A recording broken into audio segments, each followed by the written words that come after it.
Hey, Amy. Welcome to the 19th episode of Unleash the Knowledge's podcast, Everyday Extraordinary, where it's my job to push the message that we all have extraordinary capabilities within us that just simply need to be channeled and activated. I do this by having conversations with everyday extraordinary people like yourself. It's a pleasure to have you on the show. Thanks for having me. Of course. So, you are most known by this amazing book. It's an international bestseller, 13 Things That Mentally Strong People Don't Do. And it started off as a post through your own experiences. You came across many sudden losses, and then you thought of these 13 pieces that are going to get you through, or what mentally strong people don't do, and then you push out to the world, and you got about 50 million responses, right? Or a bunch of clicks, a bunch of impressions. I first off, just to kick it off, I'm so curious, where did that get posted, and was it an already highly trafficked site, or was it just one thing you put out to the world and then everyone found it? So the first, I put it on my own blog, and then I put it on a website called lifehack.org.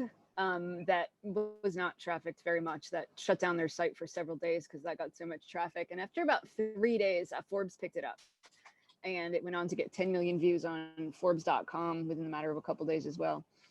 Awesome. Okay, very cool. So along with this book, you're also the author of two other books that you were kindly enough to send to me, 13 Things Mentally Strong Women Don't Do and 13 Things Mentally Strong Parents Don't Do. So two another great books. And then I've read that you have another one coming out that we'll talk about in just a bit, but very exciting that you're still providing value to the book community for all of us to absorb your content. Thank you. Of course. So I'm going to start the timer now. We'll get into some fun questions. First question is, for those that may not know too much about you, just off the little intro we just spoke about, can you share a little bit about yourself? Sure. I'm the editor-in-chief of Very Well Mind, a website that talks all about various mental health topics. And I am a psychotherapist turned accidental author, and have one of the most popular, most viewed TEDx talks of all time. And I spend most of my time now teaching people about mental strength on a different level. I don't do one-on-one therapy anymore, but I get to speak on big stages and write books and articles about how to become mentally stronger. That's awesome. And you've been at this for some time now, but it definitely seems that the mental health is, that topic is the new buzzword today, where more people are at least putting more effort towards it. But it's great to know that you've been in this practice for some time. Your knowledge has been growing, and now you're able to transition to a platform where you can reach more people at a faster rate. So I applaud you for that. Thank you. And so I learned that you were the valedictorian of your high school and you were very shy. So this is interesting because a therapist or someone in psychology, it's a one-on-one deal. It's someone who you have to hear about all their issues. And I know this through my girlfriend going through the process right now. So what sparked this interest for you back in high school, heading into college? Yeah, so unfortunately, it's not a particularly interesting story. I was going to be a doctor, and I thought, oh, that'll be fun. And my first day of college, I was a pre-med student, and we were dissecting cats. And everybody in the class was super excited about dissecting a cat, except for me. And I realized maybe I was just in love with the idea of being a doctor and not actually becoming one. So I called my sister that day. She was a psychology major 4 years ahead of me. And I just said, quick, I need a new major. What do you think? And she said, oh, social work, pick social work. And I said, great. I had no idea what social work was at the time, really, but I switched majors and thought I'll just change down the road. I just had to get out of dissecting cats. But I actually then really liked majoring in social work. Longer I did it, the more I liked it. And so I stuck with it. Okay, cool. Well, it's funny how things kind of have that twist in life. I've had my own short fair share of epiphanies where I made that quick twist, and it works out in your favor. Some higher power, whether that's a faith-based belief or whatever it may be, it's guiding us. So cool. So if someone comes across your book, I know I love seeing you post the book in Target and just random places of where you just end up finding it. Someone just finds it, they come to my page, they go to your page. What's the number one takeaway you're hoping readers can gain after reading it, at least this main book? That sometimes it's not about adding more good habits to our lives. I think that there's so many to-do lists and so many people out there that will tell you have to do this, you have to do that.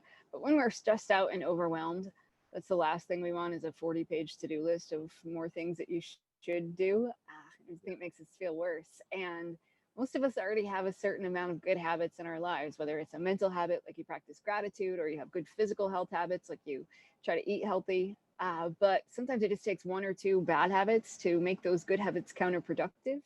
And I'm a fan of saying, let's work smarter, not just harder. So if you just focus on getting rid of your worst habit or two, all your other habits in life become so much more effective, and it becomes easier to keep those habits and to build on them when they're working for you. That's valuable information. And I think I tweeted one of your quotes from the book when I first read it a couple years ago, and it was, "You're only as good as your worst habits." And I think that encompasses exactly what you said. That you can have all the things going for you, but the 1 5% or so that's maybe you're a smoker or something that's really detrimental, it's going to make everything else go downhill. Cool. So, like I said in the intro, you do have a new book coming out in September of 2021 next year. It's geared towards more of the tweens, the kids from 8 to 12 years old. Congratulations on landing that and writing it. Excited for it to come out.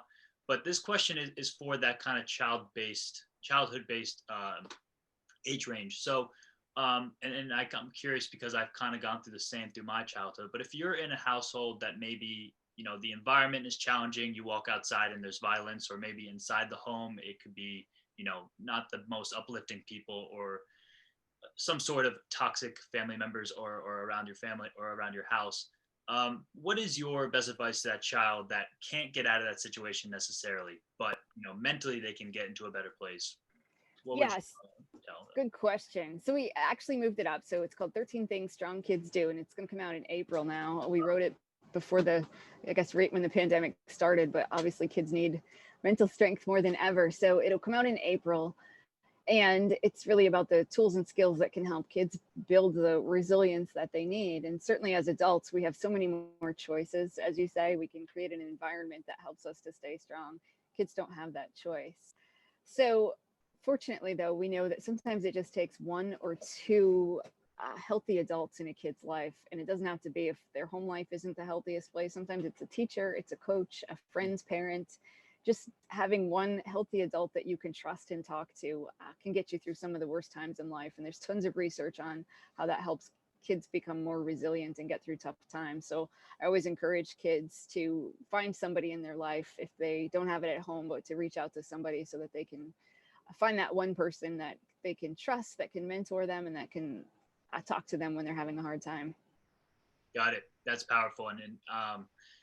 My own experience has definitely been sports. That's what's been helpful as a way to just let your abilities or leave everything at the door, and then just be able to be your own person within that sports realm. And that could be arts. That could be so many other things too. So, and I'm in the millennial generation where we see so many false personas on social media, and the self-awareness metric in everyone's body is so low.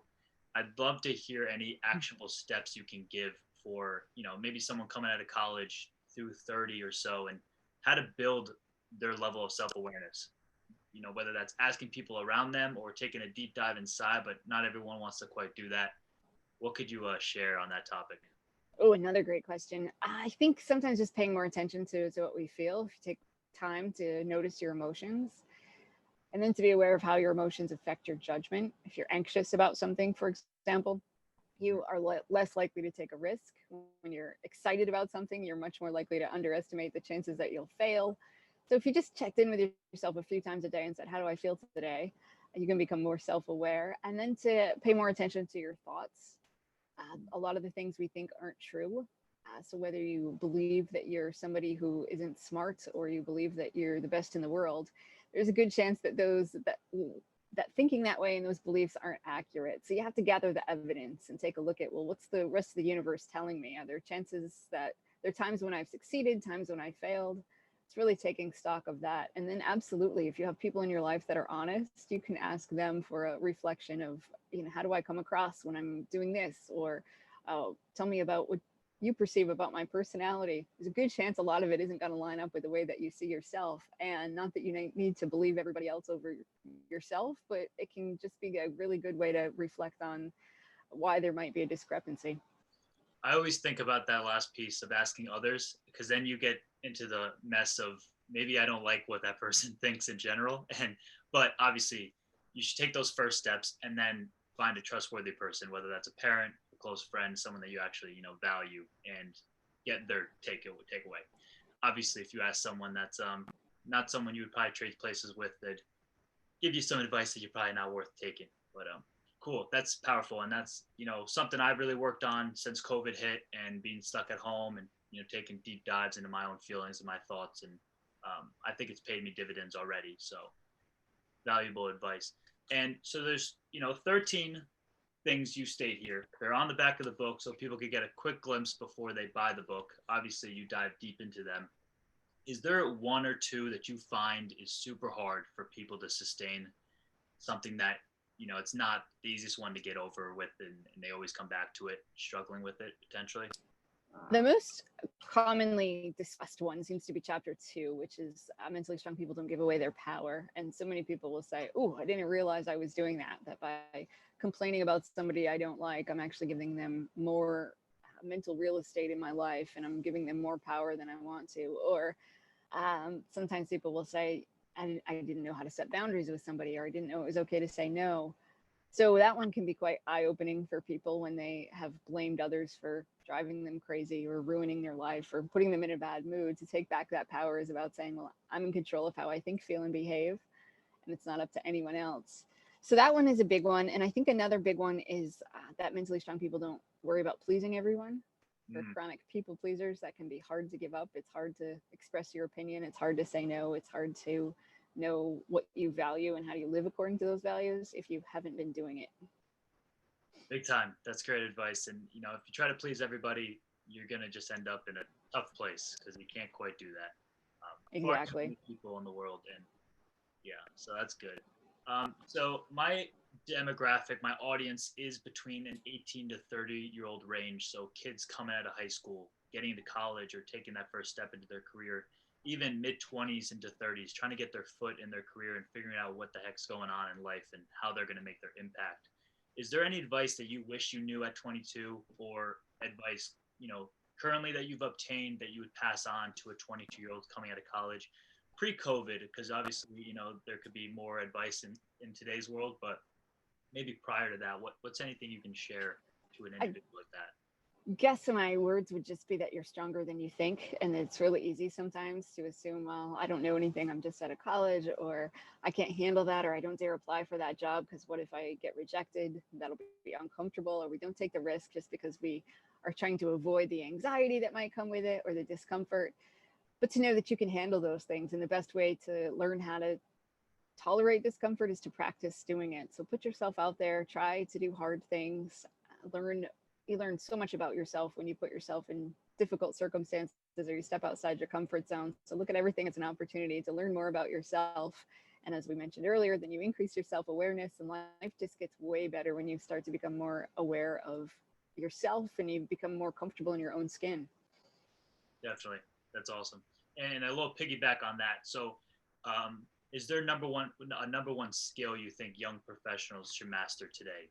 Maybe a soft skill or something internally that if they learn it today at 20 or something, it'll be able to put their life on a crazy trajectory down the road? I think learning how to regulate your emotions is huge. So to know that if you're sad, you have the ability to address that, and you don't have to be happy all the time, but that being sad doesn't have to be scary and horrible and awful. You have skills to manage that. Or when you're anxious, you can calm yourself down. When you're excited, you can know how to use that for good. So I think anybody who knows how to regulate their emotions is going to do better in the office. It's going to do better in their personal relationships. They're going to thrive a lot more easily than somebody who, say, avoids anything that's anxiety provoking because they don't know how to handle anxiety. Right. Cool. And we know, obviously, so now the book's not coming out in September, it's coming out in April. Exciting news, kicking off 2021 with a bang. Are there more books after this one? What can the Unleash the Knowledge community expect from Amy Morin? I don't know. So most of my books are driven by readers. When my first book came out, parents said, how do we teach this to kids? So that led to my parenting book. And then women were saying, okay, we talk about Navy SEALs and elite athletes, but what does it look like to be a strong woman? And then parents again were saying, okay, I need something to give to my kids. So that's what led to the kids book. So I don't know. As long as people keep asking me questions about mental strength, I'll keep creating content about it. Awesome. Cool. And I saw that you launched a podcast as well that I've caught a couple episodes. That was a September deal. So that's exciting that you're branching out in different multimedia, avenues and being able to keep providing value. Yeah, I felt like it was the piece that was missing was sharing other people's stories. So it's so exciting now to be able to do that in a podcast. Right. Absolutely. Cool. And so, books are coming out. You speak on big stages. You spread this great message. And I mean, so cool that I learned that you live on a sailboat as well. I think that's extremely unique. Um, but is there anything else unwritten for you? A wild dream that might be completely outside of social work or being a psychotherapist that you're hoping to, achieve one day? That's a tough one because this is already, I feel like I'm already living Yeah. anything far beyond what I had imagined. Anything from, I was a chubby kid growing up and I just got six pack abs in 30 days. And now I get to live on a sailboat and travel the world. And I used to be the shy kid that didn't dare talk in class. And now I get on big stages and speak to people. So I don't know. And a lot of this wasn't planned. I don't have a lot of big plans in life and say, okay, this is my next thing. But I just been enjoying this roller coaster. So I guess I'll wait and see what's next. Cool. Cool. I love that. And I'm sure you're a big, book reader yourself. You're obviously a researcher within your field. Is there a book that you find yourself constantly rereading or potentially gifting out to friends and family members that you think would be beneficial outside of your books, of course? A recent one that I've become a fan of is called Personality Isn't Permanent by Benjamin Hardy. Yeah. And it talks a lot about how you can change your personality, that just because you're shy or just because you're known as a rebel or whatever labels you've placed on yourself or labels you grew up with don't have to stick, that you can literally change your personality. So that one's an interesting read for anybody who wants to change their life. Cool. I have seen that one around. I haven't picked it up yet. The cover is really cool because it's him erasing his personality. So, exactly. I mean, there's some imagery that ropes you in before you even open the book. Right. Last two quick questions. Do you have a personal mantra or a phrase that has potentially been passed down by a family member or something you came across in your life that, hits you every morning and gets you to keep going? Yeah. So when I was married to my first husband who passed away, which is part of the reason why I wrote this book, but it's a strange random event. We were somebody walked by wearing bright red pants one day and he said, "Oh, I like those pants." And I said, "Yeah, but do you think you could pull them off?" And he said, "I'd sure as hell try." And it just stuck with me that in my life, whenever I think, "Oh, I'm not sure I can do this," I just remind myself, "Well, sure as hell try." There's nothing wrong in trying and putting myself out there anyway. There's no guarantee that I'll succeed, but that's a good mantra for me because I'm somebody that wouldn't normally try a lot of things that are risky. So that's become my mantra in the last few years. Cool. I love that. Even for someone who, like myself, I'm more extroverted, more outspoken, but that too, there's no room in I mean, failure to me is a lesson. It's realizing what doesn't work. So, okay, let's pivot and, not do exactly that, but we'll do this next time. And it's all just, it's a numbers game too. Just as success kind of is, it is with living life, at least for me. And Right. last question. The show is Everyday Extraordinary. What is your definition of extraordinary? I think it's about knowing what your values are and then living according to them, whatever that might look like. Powerful. Awesome. Well, thank you so much, Amy. This was great.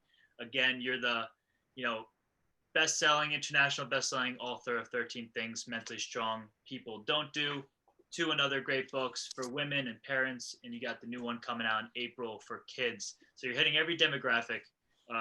Really exciting. Happy to stay in touch and excited to see what other work you're able to produce in the coming years. But thanks again for your time.